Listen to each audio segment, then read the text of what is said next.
తనపై అక్రమ కేసులు పెట్టడంతో పాటు మానసిక వేదనకు కారణమయ్యారంటూ గత ప్రభుత్వంలో కీలకంగా వ్యవహరించిన 11 మందికి retired IPS AB Venkateswara Rao legal నోటీసులు ఇచ్చారు.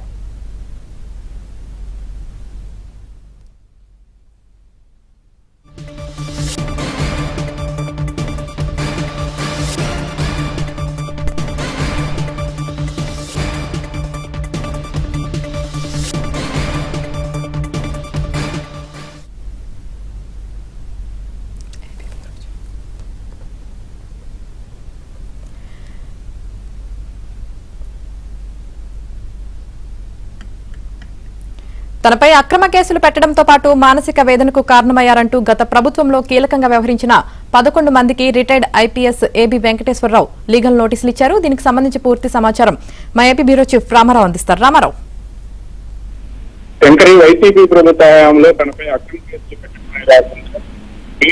బ్లూ మీడియాకి తన గురించి ఎప్పుడు సమాచారం ఇచ్చిన వారందరిపై కూడా రిటైర్డ్ డీజీ ఏబీ వెంకటేశ్వరరావు ఈ రోజు లీగల్ నోటీసులు పంపించారు. అప్పటి డీజీపీ గౌతమ్ సవాంగ్, అప్పటి మాజీ డీజీపీ ఆర్పీ ఠాకూర్ తో పాటు అప్పట్లో సిఐడి ఇప్పుడు సిఐడి డీజీగా ఉన్న రవిశంకరయ్య అన్నారు.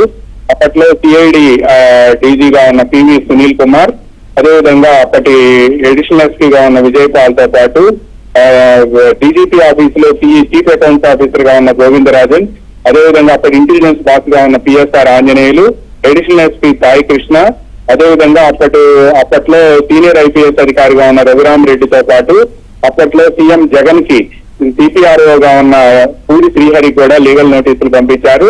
తనపై తాను పరికరాల కొనుగోలుకు సంబంధించి అక్రమాలకు పాల్పడ్డానని తనపై ఏసీబీ కేసు నమోదు చేయడమే కాకుండా తను అరెస్ట్ చేసేందుకు ప్రయత్నం చేయడం, పైగా తనకు నోటీసులు పంపించి తను అరెస్ట్ చేసేందుకు ప్రయత్నించడంతో పాటు తనను సస్పెండ్ కూడా చేశారని, ఇవన్నీ ఆ తర్వాత అక్రమ కేసులని, అదేవిధంగా వీటన్నిటినీ కూడా ఏపీ హైకోర్టు కొట్టివేసిన విషయాన్ని కూడా ఈ నోటీసుల్లో గుర్తు చేశారు. అదేవిధంగా తనపై తప్పుడు సమాచారం మొత్తాన్ని కూడా బ్లూ మీడియాకి అందించి తనపై ఫాల్స్ ప్రాపగాండా చేయడంలో అప్పటి సీఎం సిపిఆర్ఓగా వ్యవహరించిన పూడి శ్రీహరి కూడా కీలకంగా వ్యవహరించారని, ఇదంతా తన పరువు ప్రతిష్టలకు భంగం కలిగించడమే కాకుండా మానసిక వేదనకు గురి చేయటం, 2 సార్లు సస్పెండ్ కూడా చేశారు అని కూడా పేర్కొన్నారు. అదేవిధంగా తనను డిస్మిస్ చేసేందుకు కూడా కేంద్ర ప్రభుత్వానికి ముఖ్యంగా డిఓపిటీకి లేఖ రాసిన విషయాన్ని లీగల్ నోటీసుల్లో గుర్తు చేశారు.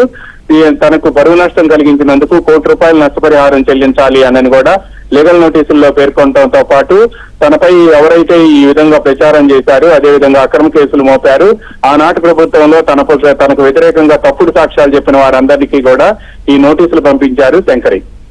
Right, thank you Ramarao.